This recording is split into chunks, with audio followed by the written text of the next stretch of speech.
मैंने आपको और बताया था, मैया दीदी एक बार कामदेव से परेशान हो गई थी, तो भगवान ने आशीर्वाद दिया था कि ये तो तेरे बालक दैत्य होंगे जो हिरण्याक्ष और हिरण्याकश्यप होंगे, लेकिन महाराज इनके जो वंश में आगे संतान होगी।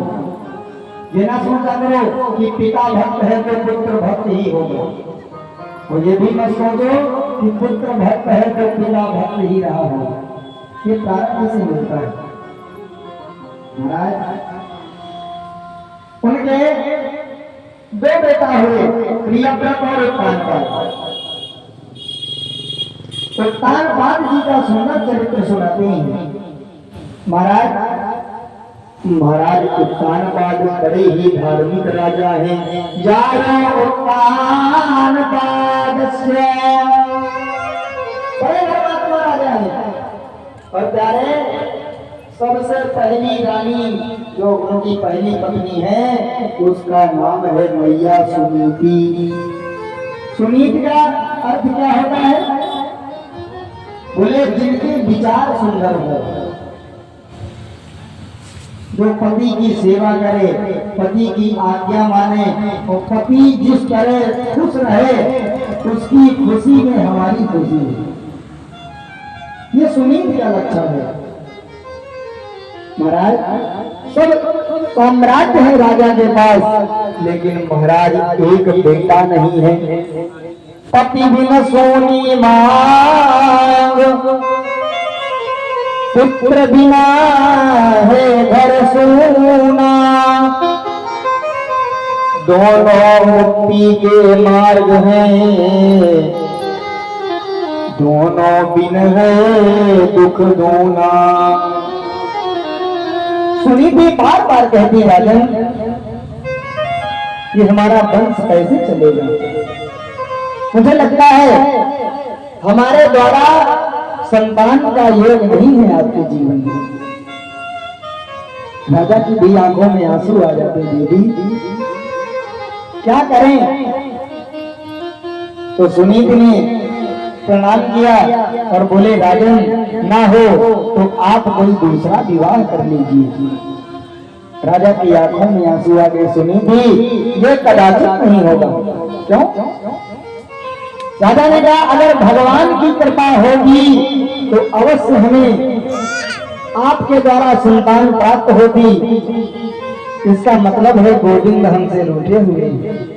सुनीत ने कहा स्वामी मेरी इच्छा के लिए, मेरी खुशी के लिए आप दूसरा विवाह कर लो।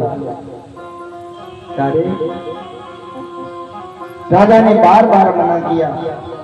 इतनी बड़ी बात कह दिया सुनीत ने कि राजन अगर आप मुझसे प्रेम करते हैं तो मेरे प्रेम को साक्षी मान करके आप कोई दूसरा विवाह कर लो। महाराज विचार करो। कई लोग सोचा करते हैं महाराज जी हम जीवन में अच्छा करते हैं लेकिन हमें बुरा मिलता है। तो उस बुरा को आप मत देखो। क्यों?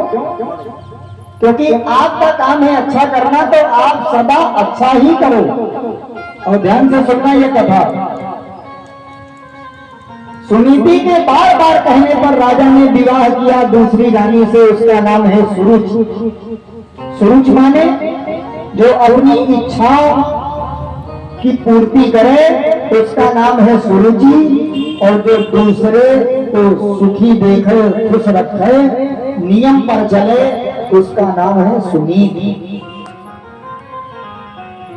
और महाराज दूसरा विवाह राजा ने सुरुच के साथ नहीं किया। अपने हिस्से की खुशियां सुनीति ने दान कर दिया। किसको? सुरुच को। और जैसे ही वो रानी बाहर महल के विवाह इत्यादि कार्य से संपन्न होकर के आई तो पहले वाली जो पत्नी है सुनीति वो आरती की थाल सजा करके खड़ी है। अब आज की पत्नी कहाँ खड़ी होगी? 100 नंबर मिलाएगी सीधा वहां, चलो इधर आओ। वो आरती की थाल नहीं सजाएगी। हे भगवान, लेकिन वो सुनीति है। परिवार आपका है, चलाना कैसे है, चलेगा कैसे, ये आप लोगों को कंप्रोमाइज करना पड़ेगा। सूरज ने देखा तो सूरज ने राजा से कहा, ये कौन है? राजा ने कहा, देवी ये महादेवी है, इसने अपने हिस्से की खुशियां तुम्हारी झोली में डाल दी। ये हमारी पहले वाली पत्नी है। सूरज ने कहा, अच्छा ये आपने हमसे क्यों नहीं बताया?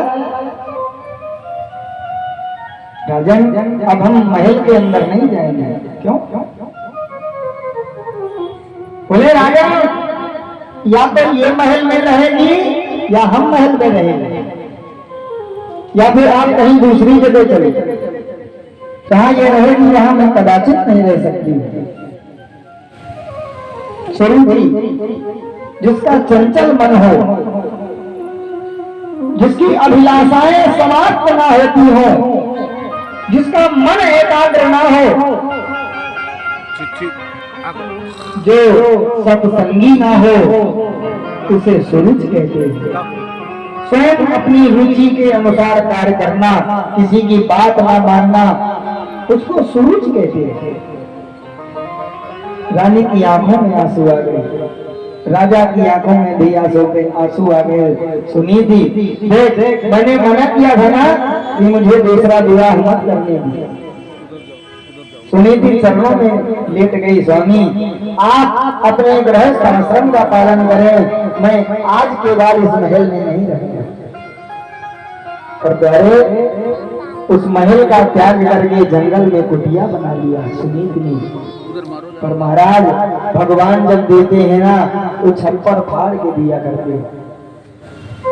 तो वो कृपा करता है ना, तो कृपा कब करेगा जब आपके सारे रास्ते बंद हो जाएंगे। अच्छा मानव भी बड़ा विचित्र है, भगवान को वो तब पुकारेगा जब